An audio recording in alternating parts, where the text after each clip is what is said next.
अपनी बीवियों को ये बयान जरूर सुनाएं। हो सकता है ये नसीहतें तुम्हारी बीवियों के दिल में उतर जाएं और वो इन पर अमल करने लगें और इसके साथ साथ तुम्हारा घर जन्नत का गहवारा बन जाए। पहली नसीहत यही है कि अपनी बीवियों को जरूर हुक्म देना कि वो पर्दे का एहतमाम करें। रमजान में खुद को छुपा कर रखें, खुद को महफूज करके रखें। दूसरी नसीहत, बीवी को जुबान की हिफाजत और बदजुबानी से बचने की तलकीन करना। अगर तुम्हारी बीवी रमजान में भी अपनी जुबान का गलत इस्तेमाल कर रही है, अगर वो दूसरों की बुराई में वक्त गुजार रही है, अगर वो बेमकसद बातों, गीबत, तंज और झूठ में लगी हुई है, तो जान लो कि वो रोजा रख कर भी अपना ही नुकसान कर रही है। सल्लल्लाहु अलैहि वसल्लम ने फरमाया, जिसने झूठ और गलत काम ना छोड़े तो अल्लाह को उसके भूखा और प्यासा रहने की कोई जरूरत नहीं। तीसरी नसीहत ये करना कि बीवी को फजूल खर्ची और बेबरकती से बचने की तलकीन करना।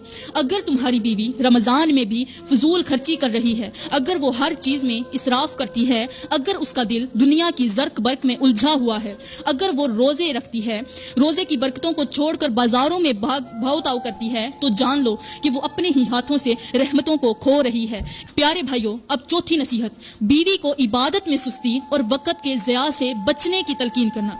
अगर तुम्हारी बीवी रमजान के मुबारक महीने में भी इबादत में सुस्ती कर रही है, अगर वो सहरी खाने के बाद सोने में वक्त बर्बाद कर देती है, अगर वो दिन भर सिर्फ घर के कामों और दुनियावी बातों में लगी रहती है, और अगर वो रातों को तरावी और तहज्जुद की बजाय फजूल मुशागल में गुजार देती है, तो जान लो कि वो अपनी किस्मत के बेहतरीन लम्हे अपने हाथों से जाया कर रही है। अब पांचवी नसीहत, बीवी को दिल की पाकीज़गी और दूसरों के हक में खैर ख्वाही की तलकीन करना। अगर तुम्हारी बीवी रमजान में भी दूसरों के लिए हसद, बुग़्ज़ और कीना दिल में रखे हुए है, अगर वो दूसरों की खुशियों को देखकर जलन महसूस करती है, अगर वो अपने दिल में नफरतें पालती है और दूसरों को मुआफ नहीं करती, तो जान लो कि वो रोजे रख कर भी सिर्फ भूखी प्यासी रह रही है।